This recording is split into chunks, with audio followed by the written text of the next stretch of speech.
Dear students, आज हम discuss करने जा रहे हैं एनहार्मोनिक क्रिस्टल इंट्रैक्शंस के बारे में। ठीक है, लैटिस वाइब्रेशंस के बारे में हम सभी जानते हैं कि जो लैटिस वाइब्रेशन होता है उसको लिमिट कर दिया जाता है पोटेंशियल एनर्जी तक के टर्म्स में, अगर हम एक्सप्रेशन की बात करें तो। अच्छा, कुछ जो एनहार्मोनिक क्रिस्टल इंट्रैक्शन की थ्योरी है वो एक्चुअली है हार्मोनिक थ्योरी, और उसके जो कंसीक्वेंसेस है वो हम यहाँ पे डिस्कस करने जा रहे हैं। तो सबसे पहला तो ये कि दो जो लैटिस वेव्स हैं वो इंटरैक्ट नहीं करते हैं। ठीक है, एक सिंगल वेव, दो वेव कभी भी इंटरैक्ट नहीं कर सकते, पहली बात। और एक सिंगल वेव जो है आपका, ये कभी भी डीके नहीं होता है, ना ही ये टाइम के साथ चेंज होता है। ठीक है, दूसरी बात ये कि यहाँ पर बिल्कुल भी थर्मल एक्सपेंशन की कोई गुंजाइश नहीं होती, यहाँ पे कोई थर्मल एक्सपेंशन नहीं हो सकता है। तीसरी बात ये कि जो एडियाबैटिक और आइसोथर्मल इलास्टिक कांस्टेंट होंगे वो दोनों ही इक्वल होंगे, adiabatic and isothermal elastic constant. ठीक है, देन जो इलास्टिक कांस्टेंट्स हैं वो इंडिपेंडेंट होंगे प्रेशर और टेम्परेचर के, उन पे बिल्कुल भी प्रेशर या टेम्परेचर का कोई भी असर नहीं होगा। किन पे नहीं होगा? एडियाबैटिक और आइसोथर्मल इलास्टिक कांस्टेंट पे। ठीक है, हीट कैपेसिटी की बात करें तो जो हीट कैपेसिटी है वो कांस्टेंट होगी हाई टेम्परेचर में, T ग्रेटर देन थीटा में हीट कैपेसिटी जो है वो कैसा हो जाएगा, यहाँ पर इस केस में वो हो जाएगा कांस्टेंट। अब ये सारे जो हैं ये कंसीक्वेंसेस हैं आपके एनहार्मोनिक क्रिस्टल इंट्रैक्शंस के। रियल क्रिस्टल में इसमें से एक भी सेटिस्फाई नहीं होता है। ठीक है, और क्यों ऐसा होता है? डेविएशन का कारण होता है कि जो क्वाड्रेटिक टर्म्स हमको मिलते हैं जब हम इसका एक्सपेंशन देखते हैं, उसकी वजह से। कुछ इसका बहुत अच्छा डिमॉन्स्ट्रेशन दिया जाता है एनहार्मोनिक इफ़ेक्ट्स का।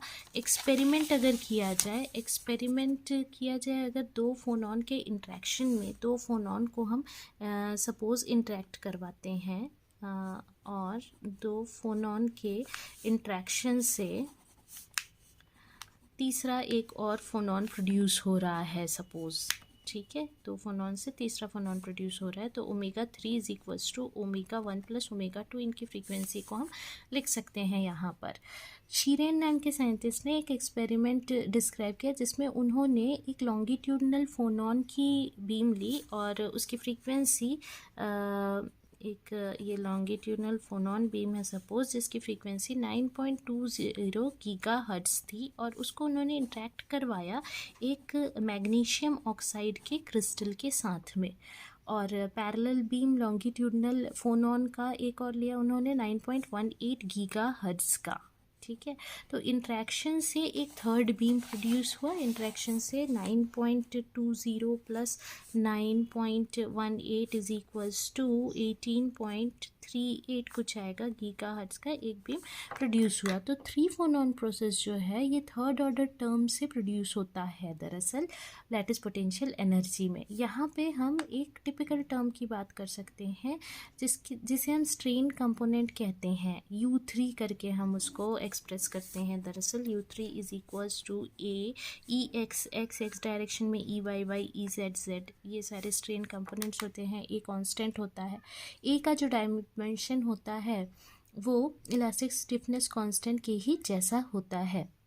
तो जो फिज़िक्स है फोनॉन इंट्रैक्शन का, जो फिज़िक्स है उसको आसानी से हम कह सकते हैं कि एक फोनॉन का प्रेजेंस जो है वो एक पीरियोडिक इलास्टिक स्ट्रेन को प्रोड्यूस करता है, जो कि आगे बढ़ता है, मॉडुलेट होता है स्पेस में और टाइम में, और जो दूसरे इलास्टिक क्रिस्टल के इलास्टिक कांस्टेंट के रूप में।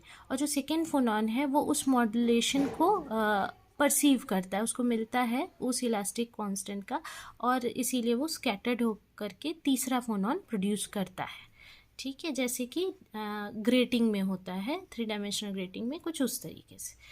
ठीक है, तो आज के लिए इतना ही। वीडियो पसंद आया तो शेयर, लाइक, सब्सक्राइब करना ना भूलें। कोई डाउट हो इनसे कमेंट सेक्शन में पूछ सकते हैं। Thank you.